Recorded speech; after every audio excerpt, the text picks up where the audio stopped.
Good. Welcome to the next session on IPCP, our coaching pathway. The next one is running now in February 27 next year. These videos to support you in understanding why you should be joining that. So this evening or last night, Jay ran a session and we ran into the coach's cognitive biases. So we're going to explore slightly that with the Headley and see how that is valuable and necessary for you to be across. Any questions that you have about the coaching pathway, when this video gets posted, put them in the comments and then Jay or I will respond directly to you. So Jay, cognitive biases from the coach perspective, what are you discovering? Not so much what I'm discovering. I've known that the coach needs to do the work to get their stuff out the way. Otherwise, that's going to get projected upon the client. What the cohort is really starting to realize is how prevalent that is without the work. It's a bit like trying to understand a book by reading the first chapter. You can't understand the whole book. You can't go deeply into it. So a lot of coaches think they know themselves.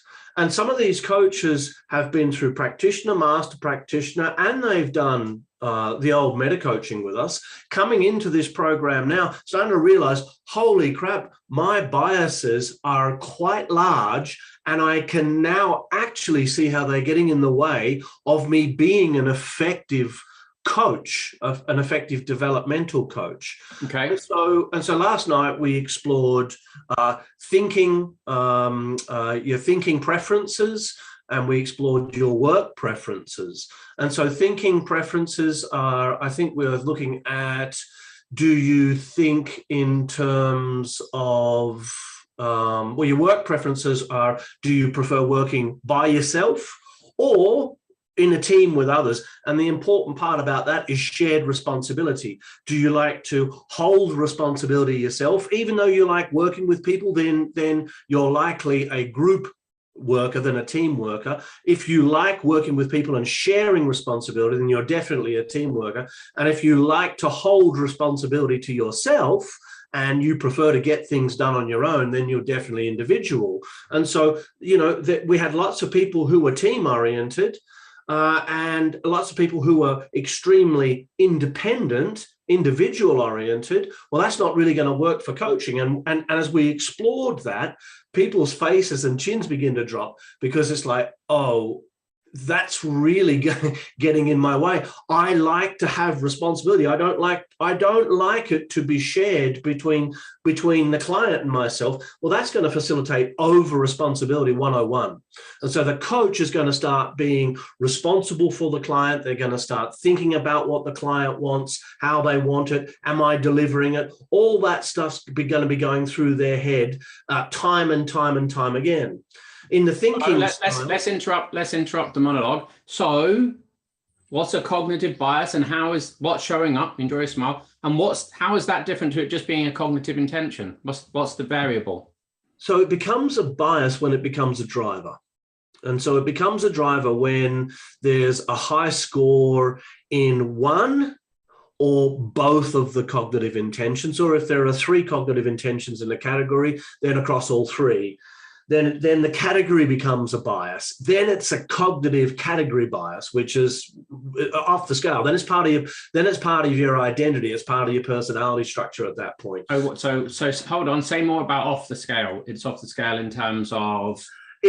So an example in perspectives. One person in the group had 90% first person, 95% second person, 100% third person. Right. That means that perspectives are now part of their identity. I said, tell me about how perspectives are part of your identity. She said, all I talk about is perspectives. I live, I dream, I think about perspectives. I'm constantly correcting people's language. It's like it's part of her identity. That's why it's so strong across the category. So the whole category becomes a driver. How does that play out as a bias for that student particularly, without going into who that was? because they'll be constantly just coming back to perspectives. They won't be referencing anything else other than perspectives. They won't be referencing cognitive biases. They won't be referencing beliefs. They won't be referencing values. They'll just go, this is a perspective problem, because that's all there is. It's like tunnel vision. And so suddenly, well, that's your perspective, in his or her relationships, primary relationships. Well, that's your perspective, sweetheart. It's not my perspective. Can you hear how subjective that is? They're getting into arguments over whose perspective it is, because it's part of the identity structure now. Yeah. And so the bias is what, though? The bias is a category bias. Right. Yeah. Whereas if a person had a bias for second person perspective, and their score in second person perspective was 60%, and their score in first and third person perspective, let's say, was 25-30%, then second person perspective becomes a driver. Therefore referencing what you think other people are thinking and referencing what you think other people are feeling becomes a driver bias for you. Sure. Good. Okay.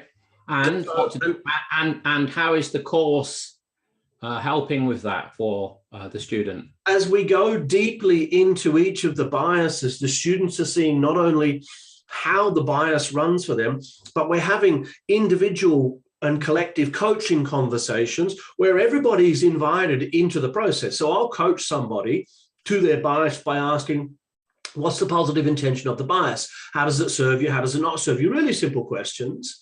As you sit back, do you have permission to be able to expand your thinking to include the other perspectives, to include the other views within that category? Stuff like that. But then we'll slow it down.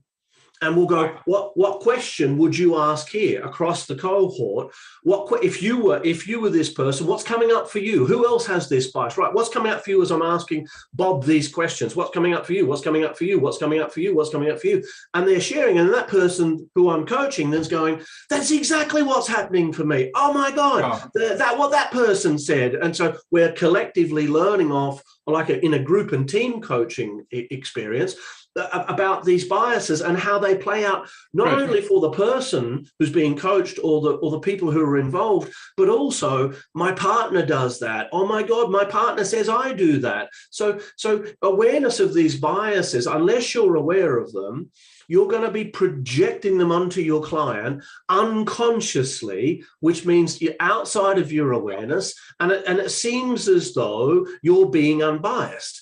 But your thinking patterns are directing the very fabric of your thinking, and therefore the fabric of the experience of the coachee who may not share those biases. So what kind of coach can we expect to be coaching that isn't aware of these biases? What's the kind of quality? What's the likely outcome of the sessions with their clients? Well, they'll have an unconscious agenda, Joseph. So they will hold an unconscious agenda to get somewhere. Let's say they had high achievement and high influence in terms of their success strategy. Yeah.